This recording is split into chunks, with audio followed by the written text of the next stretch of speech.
Hi YouTube, my name is Maxim and today I want to show you how I created this bicycle animation. Step by step I show you my project files and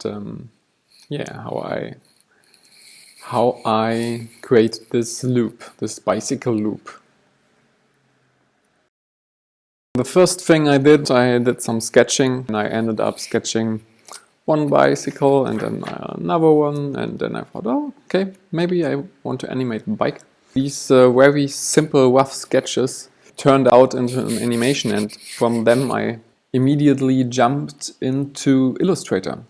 I did all the illustration step by step. First everything on one layer, or on background, bike and girl layer, and I illustrated every single part individually as I want to animate it later on. For now I started with one layer to don't make the process too complicated in the beginning. And the girl on another layer, already thinking about overlapping individual parts and how I want to animate them later on, the knee and the heel and the thigh. And I did the same thing with the other bikes, the future bike and the black and white bike, also the backgrounds. And after finishing the illustration, I jumped into a new file. I created a new file with same dimensions as my animation will be later on. So there will be no strange scaling issues. Sometimes it happened to me. I created a new file for a character rig or so, and I did it too small or too big, and then after rigging everything I wanted to scale it and things got messy. So it's I advise you, if you want to rig something, especially with Duik, how I did it, make it in the same resolution as you will be using it later on, even if it's a vector file, because it otherwise can be messy afterwards.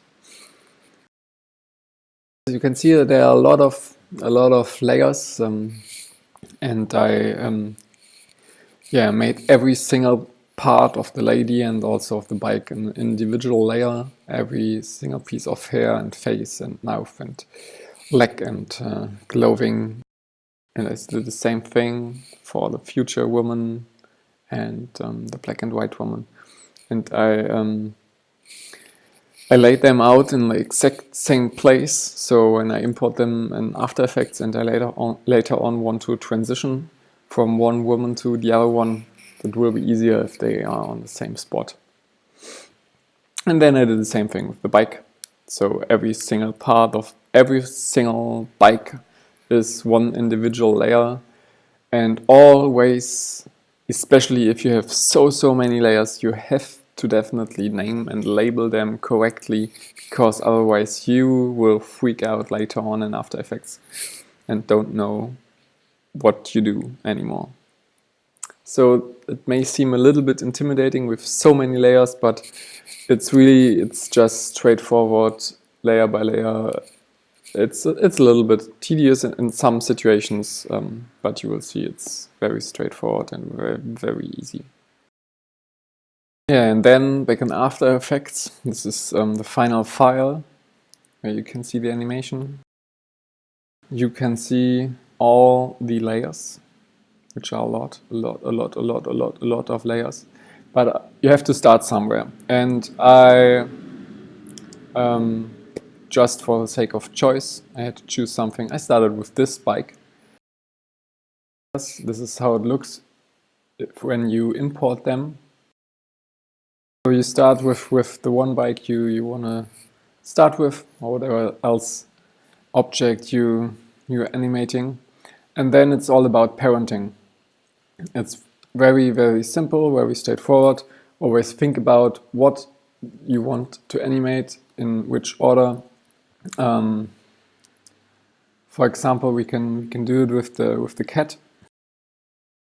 So we have the cat layers. If you're working on specific layers, it's also very helpful to label them in certain colors. And then start parenting. You have your ear. Maybe you want to rotate your ear probably around this axis, so not in the middle. So I always do the anchor and the axis at the same time. So I have the ear and I parent it to the head. Kopf, it's German and it means head. And the head, maybe around this axis. So I have the other ear and maybe this axis, and I parent it again to the head, and so on. And yeah, very straightforward. The head to the body and tail to the body and so on. And then you can rotate this all by itself. Oh, I haven't parented the face yet, but the ears. And you get the clue. And this I did with the cat, and I did with the bike and everything else, and started animating. The thing I like about the animation the most are the transitions.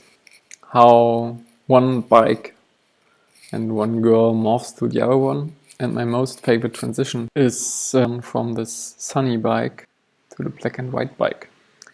Okay, so I want to focus a little bit on this transition because this is my favorite transition.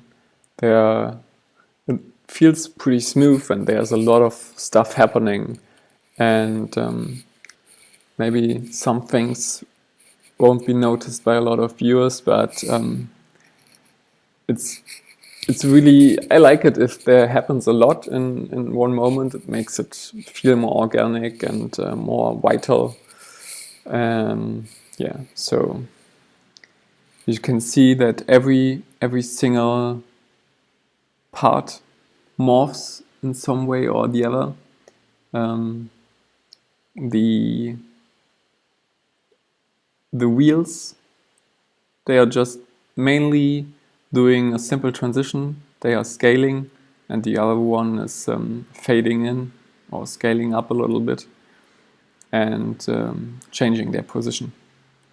So I parented one wheel to the other and scaled them.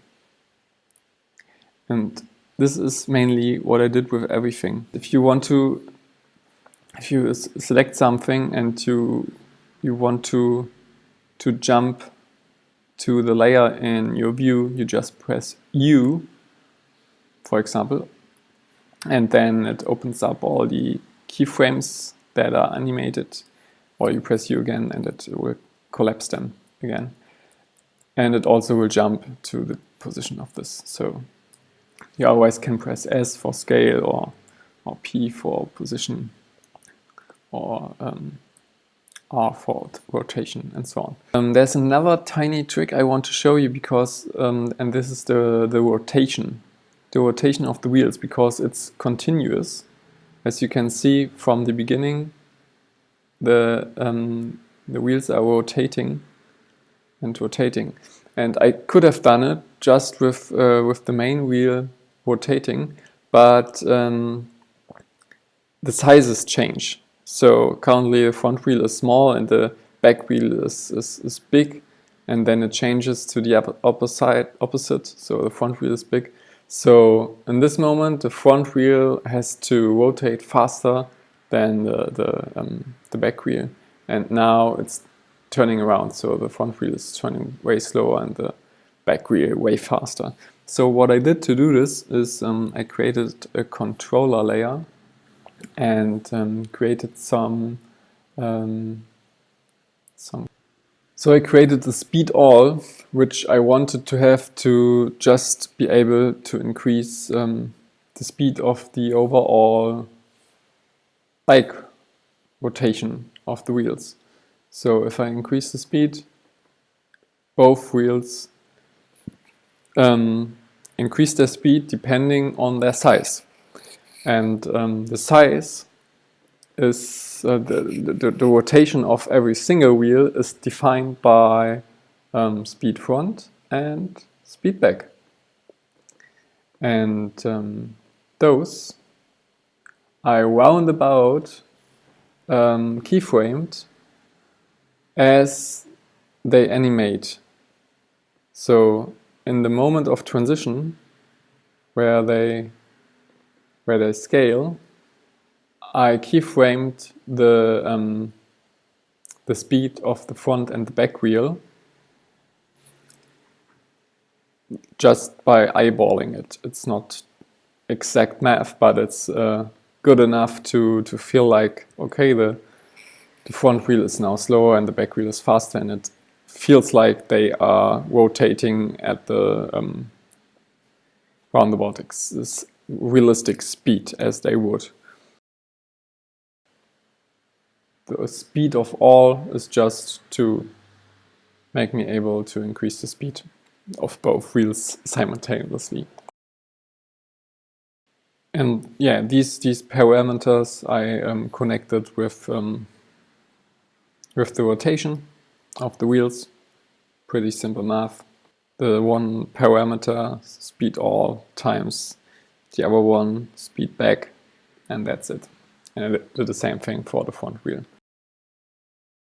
With the women, there's a lot of parenting going on. I did the rigging with Duik. I don't want to go into it in detail because that's a whole another topic.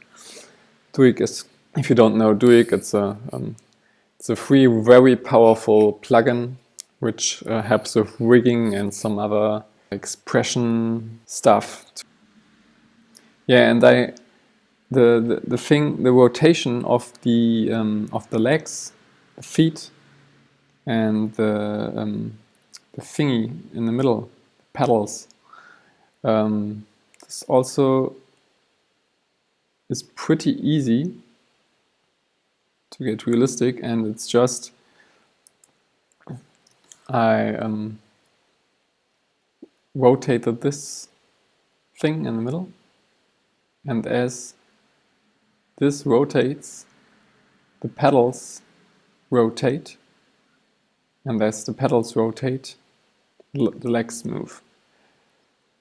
This works pretty easy. You just can see there's a slight offset happening now with the feet, and this is something I had to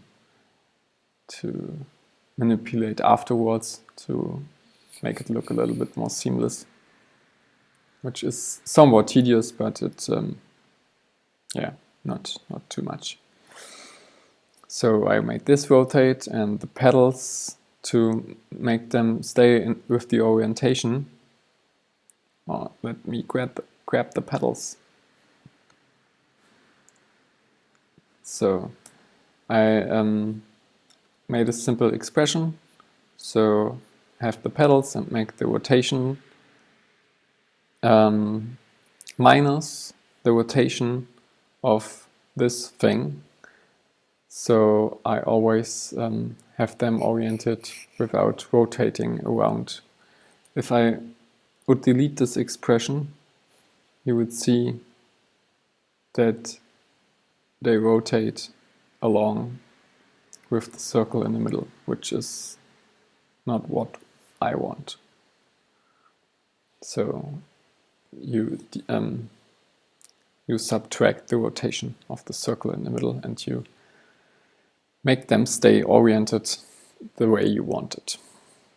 And again, it's a lot of some tedious work in between, but very simple, straightforward, just making one transition after the other and enjoy the process of fine-tuning the all the tiny animation happening frame by frame, and enjoy your next bicycle ride.